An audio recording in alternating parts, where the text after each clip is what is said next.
코스피가 역사상 처음으로 7,500을 돌파했던 날 이상한 일이 있었습니다. 지수가 7,500을 돌파한 뒤 딱 3분 지수는 하락으로 돌아섰습니다. 그 3분 사이에 외국인은 3조 8천억을 던졌습니다. 7,500이라는 숫자가 외국인에게 딱 팔기 좋은 가격이었던 겁니다. 더 놀라운 건 그 3분 사이에 무려 3조 8천억을 개인들이 샀다는 사실입니다. 놀랍지 않습니까? 3조 8천억을 3분 만에 싹 사주는 이 놀라운 매수력. 오늘 이 영상은 단순한 시황 분석이 아닙니다. 지금 이 상승장을 수급 데이터로 읽어드리겠습니다. 자, 먼저 원래 이 장을 이해하려면 1분기 수급부터 봐야 합니다. 외국인이 삼성전자 순매도 연초부터 4월까지 42조입니다. 외국인의 SK하이닉스 순매도는 연초부터 4월까지 22조입니다. 외국인의 전체 유가증권 순매도는 약 70조입니다. 상위 세 종목이 약 90%를 차지하고 있습니다. 1분기 내내 외국인은 팔고 있었습니다. 삼성전자, SK하이닉스 단 두 종목에서만 무려 64조 원이 팔렸습니다. 코스피가 5천에서 6천 구간에서 횡보하던 시기 내내 외국인은 조용히 물량을 정리했습니다. 근데 여기서 흥미로운 데이터가 하나 나옵니다. 2020년에서 2025년까지 잘 살펴보면 외국인의 보유 주식수와 주가의 상관관계는 90%였습니다. 즉 외국인이 사면 주가는 오르고 외국인이 팔면 주가는 떨어졌다는 사실입니다. 2026년 들어서는 이 수치가 마이너스 20% 역전됩니다. 즉 다시 말해서 외국인이 사면 떨어졌습니다. 주가가 오르는데 외국인은 주식을 줄였습니다. 이게 무엇을 의미하는지 파트 3에서 집중적으로 다루겠습니다. 4월 반전이었습니다. 7주 만의 귀환 그리고 패턴을 한번 살펴보겠습니다. 4월 초 외국인은 7주 연속 순매도를 이어가고 있습니다. 코스피는 5,377이었습니다. 이 숫자를 기억해 주십시오. 그리고 4월 6일에서 10일 1주간 외국인은 돌아옵니다. 외국인의 4월 6일에서 10일까지 5조 314억 순매수했습니다. 삼성전자는 2조, SK하이닉스는 1조 7천억 정도를 매수했습니다. 외국인이 돌아온 한 주 동안 코스피는 8.96% 올랐습니다. 그리고 그 주에 개인은 반대로 7조 7천억을 순매도했습니다. 외국인이 돌아오자 개인은 나갔고 코스피는 뛰었습니다. 이 패턴은 5월 첫 주째 정확히 다시 반복됩니다. 반대 방향입니다. 5월 첫 주 외국인의 움직임은 날짜별로 정밀하게 봐야 됩니다. 5월 4일, 5월 6일, 5월 7일 SK하이닉스를 2.1조 순매수했습니다. 그리고 삼성전자를 3조 추가 매수했습니다. 그리고 5월 7일 날 6조를 순매도로 외국인은 전환했습니다. 그리고 자 7,500을 찍은 지 정확히 20분 만에 외국인이 3조 8천억을 던졌습니다.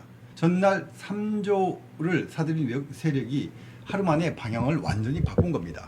이건 단순히 판단 실수 아닙니다. 계획입니다.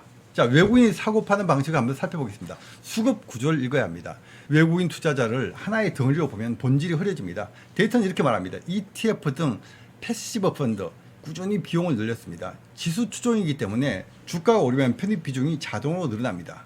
외국인이 산 데이터는 패시브입니다. 반대로 EM 펀드, 밸류 펀드 등 액티브 운용 세력은 비중을 축소했습니다. 1분기 내내 순매도의 핵심 주체입니다. 즉 연초부터 64조를 판 건 패시브가 아닙니다. 판단을 내리는 액티브 세력이 판 겁니다. 그리고 5월 초 3일간의 폭풍 매수는 단기 모멘텀 거래 세력이 들어온 겁니다. 그들의 전략은 단순합니다. 진입가격 계산, 목표 매도가 설정, 들어온다, 올린다, 나간다. 이 사이클은 4월 7일 딱 3거래일 만에 완성되었습니다. 이번에 4일에서 7일 딱 3거래일 만에 완성되었습니다. 개인 수급의 경고 신호입니다. 숫자가 모든 걸 말합니다. 신용거래 융자 잔고는 36조입니다. V코스피 공포지수는 60입니다. 언제든 떨어질 수 있다는 이야기이기도 합니다. 시장은 과열 상태라고 이야기하고 있습니다. 개인의 연초 이후 순매수는 16조입니다. 1월에서 4월 누적입니다. 빚내서 사서 불안해서 또 사고 있습니다. V코스피는 시장의 공포지수를 수치화한 지표입니다. 보통 급락장에서 오릅니다. 그런데 이번에는 급등장에서 계속 오르고 있습니다. 이게 무엇을 의미하냐? 시장 안에서도 이미 두려움이 자리 잡고 있다는 뜻입니다. 언제 떨어질지 모르겠다는 뜻입니다. 조정이 오면 신용 물량이 강제 청산됩니다.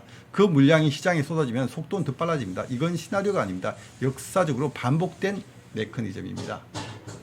자, 지금 이 시장에서 현명한 투자자의 체크리스트입니다. 상승장은 틀리지 않았습니다. 반도체 펀드멘털은 실제로 강합니다. 골드만삭스는 코스피 목표를 8,000을 올렸고 삼성전자, SK하이닉스 영업이익 전망치는 계속 오르고 있습니다. 이 장은 끝났다는 게 아닙니다. 문제는 지금 이 자리에서 어떻게 대응하냐가 문제입니다. 첫 번째, 매수점 반드시 목표 매도가를 설정하십시오. 없으면 진입하지 않아야 합니다. 지금 사신다면 언제 나가실 건지 먼저 결정을 하십시오. 두 번째, 신용 레버리지. 이 시점에서는 아닙니다. 추격 매수는 가장 위험한 선택입니다. 세 번째, 외국인의 일간 수급 계속 확인하십시오. 외국인은 사고 지수를 끌어올리고 바로 팔아버립니다. 외국인은 더 높은 가격에 팔 자신이 없는 것. 지금만 해도 굉장히 좋은 가격이라고 생각합니다. 하루 만에 사서 8% 올라서 팔았는데 더 이상의 높은 수익, 이 단기 수익은 기대하기 힘든 상황이라고 판단하는 거죠. 그리고 보유 중인 신용잔고 비율을 확인하십시오. 그 종목의 신용잔고 비율이 높으면 하락 속도가 빠를 겁니다. 자, 오늘 메시지 핵심 세 줄입니다. 코스피 7,500은 대한민국 자본시장 역사의 세계적 숫자입니다. 제가 올 초 8,000 나간다고 말씀드렸습니다. 근데 이 숫자 지금 나쁜 거 아닙니다. 반도체 펀더멘털이 받쳐주고 있습니다. 그러나 오늘 이 수급 데이터가 하나가 말하는 건 명확합니다. 외국인은 7,531에서 물량을 대거 팔았습니다. 그 분량을 개인이 다 받았습니다.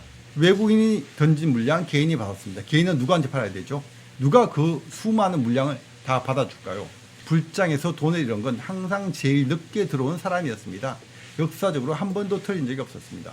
지금 여러분의 포지션은 어느 쪽입니까? 매수 버튼 누르기 전에 딱 하나만 먼저 적어보십시오. 나는 얼마에 팔 것인가?